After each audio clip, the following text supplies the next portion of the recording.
The suburbs of Cincinnati breathe slowly in late summer. The heat hangs thick and golden over the tree-lined streets, where single-story ranch homes sit behind trimmed lawns and wooden fences, where fireflies flicker to life at dusk, and where the hum of lawnmowers and distant crickets forms the quiet soundtrack of ordinary American family life. For 60-year-old Margaret Bennett, every corner of her white clapboard house holds decades of memories: scuffed floorboards from her children's childhood sneakers, faded wallpaper pasted up in the 1990s, and a weathered wooden porch swing hanging from the front eave, its chains worn thin from 40 years of gentle swaying. It was the only home she had ever known, the place where she'd raised her 2 children, buried her husband, and spent most of her adult life finding peace in the quiet rhythm of routine. Margaret's husband, Robert, had passed away 3 years prior after a long battle with lung disease.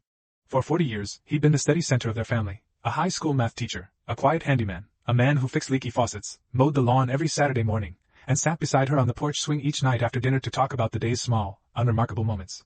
After he was gone, the house felt too large, too silent, stripped of the low rumble of his laughter and the creak of his favorite armchair. Margaret had settled into a lonely routine, waking at dawn, tending her rose garden, cooking simple meals for one, and sitting on the porch swing each evening, watching the neighborhood fade into night, waiting for a change she did not dare to name. Her 2 adult children lived hours away, building lives separate from the childhood home they'd left behind. Her older son, Ethan, 32, was a corporate lawyer in Chicago, married with a young daughter. He was busy, ambitious, perpetually swamped with work deadlines and city life, visiting home only twice a year, his calls quick and transactional, filled with updates on promotions and school recitals, but little genuine connection. Her younger daughter, Lila, 28, was a freelance photographer based in Nashville, a free-spirited artist who traveled constantly, chasing light and stories across the country. She visited slightly more often than Ethan, but her stays were fleeting, filled with restless energy, always ready to pack her camera bag and leave again before the quiet weight of family settling could take hold. Like many American families, the Bennetts had grown apart not from anger or resentment, but from the slow, inevitable drift of adulthood. Childhood bonds frayed under the weight of separate careers, distant homes, and independent lives. The inside jokes, the Sunday dinners, the late-night talks that had once defined their family had faded into distant memories. Ethan saw his childhood home as a quiet relic of the past, a place he'd outgrown. Lila saw it as a temporary refuge, a place to rest between adventures. Neither of them saw their mother, not truly. They sent birthday gifts, texted holiday well-wishes, and checked in occasionally, but they failed to notice the quiet grief clinging to Margaret, the loneliness that had settled into the empty rooms of their family home. The summer before Margaret's 61st birthday, a sudden storm swept through the neighborhood, violent and unforeseen. Tornado warnings blared across local radios, thunder boomed overhead, and heavy rain battered the rooftops and tree branches lining the street. When the storm passed, the neighborhood emerged shaken but mostly unharmed, except for the Bennett family's ancient oak tree, the massive, gnarled tree that had stood in their front yard since Margaret was a child.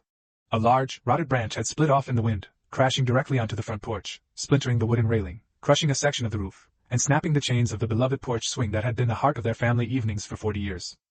When Margaret stepped outside at dawn to survey the damage, her knees buckled. The swing lay broken on the splintered porch floor, its wooden slats cracked and splintered, the faded white paint chipped away to bare wood.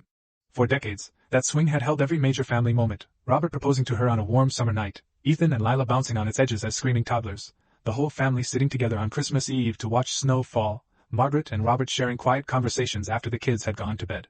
It was more than a piece of furniture. It was a repository of their family's entire history.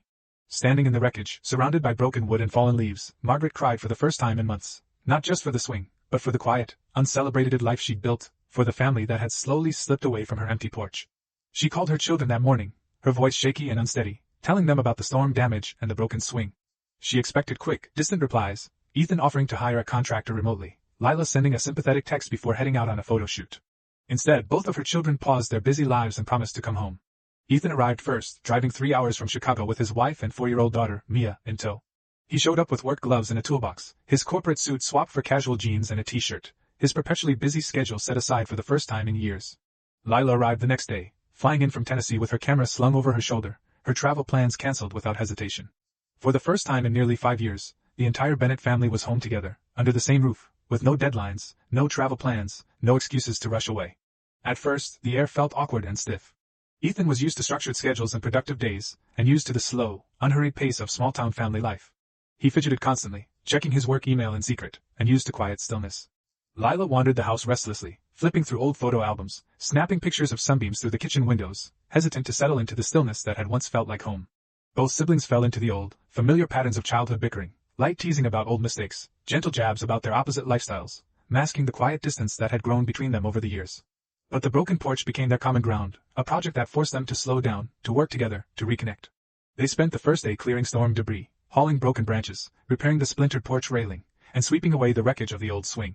Ethan, who had learned carpentry basics from his father as a teenager, took charge of measuring and cutting new wood, his precise, methodical corporate mindset translating perfectly to careful, hands-on work. Lila, with her artist's eye, chose new paint colors, arranged potted flowers along the porch steps, and documented every moment with her camera, capturing small, unscripted moments of her family working side by side. As they worked, the walls between them began to crumble. For the first time in years they talked, not about work, not about schedules, not about distant future plans, but about family. They reminisced about childhood summers spent chasing fireflies in the front yard, about weekend barbecues with their father, about late-night ice cream runs and rainy day board games. They laughed at forgotten memories, Ethan's childhood obsession with building wooden birdhouses, Lila's teenage habit of painting flowers on the porch railing, their father's terrible but beloved grilling skills. Slowly, they began to see their mother clearly. They noticed the faint lines etched deeper into her face, the quiet tiredness in her eyes, the way she lingered in doorways watching them work, a soft, sad smile on her lips. They realized, for the first time, how lonely she had been in this big, quiet house after their father's death. They had always assumed she was fine, steady, independent, used to solitude, but they had never stopped to ask how she truly felt. They had been so busy building their own futures that they had forgotten to tend to the woman who had spent her entire life tending to them. On the third day of their stay, they began building a new porch swing from scratch. Using their father's old handwritten plans, tucked away in a dusty toolbox in the garage, Ethan cut the wooden slats, sanded every edge smooth, and secured the heavy iron chains to the porch beam. Lila painted the swing a soft, warm cream color, matching the original, and wove small dried roses from their mother's garden into the chain links as a quiet tribute. Margaret sat on the porch steps all day, watching them work, tears shining in her eyes as she watched her two children collaborate, just as they had when they were small.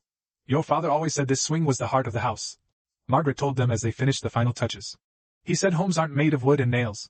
They're made of the people who sit together, talk together, stay together." That evening, as the sun set over the neighborhood, painting the sky in hues of peach and lavender, the three of them sat side by side on the new porch swing, Mia curled up asleep on Margaret's lap.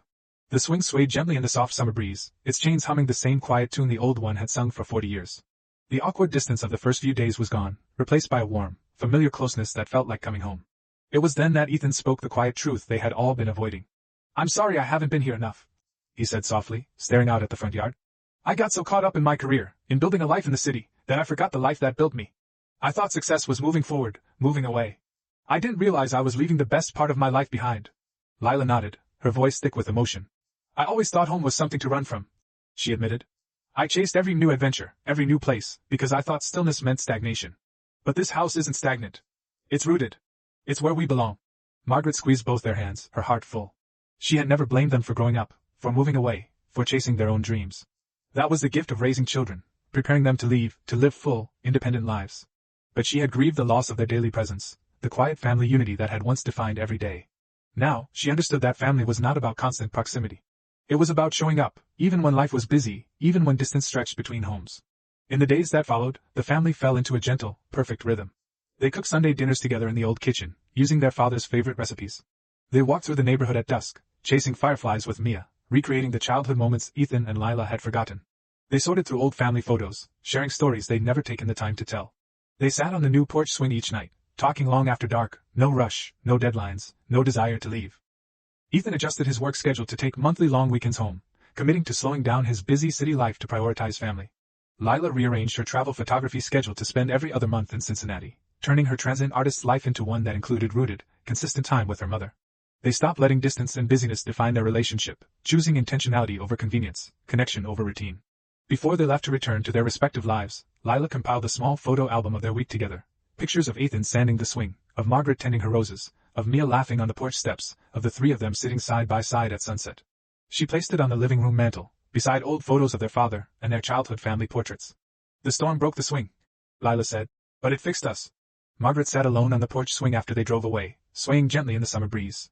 The new wood smelled fresh and warm, the chains humming softly, carrying forward the quiet legacy of the old swing. The house no longer felt silent or empty. It felt full of memories, full of love, full of the promise of future family gatherings, of intentional visits, of a bond that had been mended after years of slow drift. American family life is often defined by quiet imperfection. It is full of distance and busyness, of growing apart and growing up, of small neglects born not from cruelty, but from the chaos of modern life. Families drift. Children leave homes. Parents grow lonely in empty nests. But love, Margaret realized, is not a static thing. It does not fade with distance or time. It can be rebuilt, just like the broken porch swing, slowly, carefully, with patience, effort, and intentional care. As the first fireflies of the evening flickered to life above the rose garden, Margaret smiled. The old swing was gone, but its spirit remained. The family it had held for 40 years was whole again, not perfect, not constantly together, but present, connected, and grateful. Home, she finally understood, is never just a house or a porch or a swing. Home is the family that chooses to show up, to repair what is broken, and to love each other fiercely, through every storm and every quiet sunset.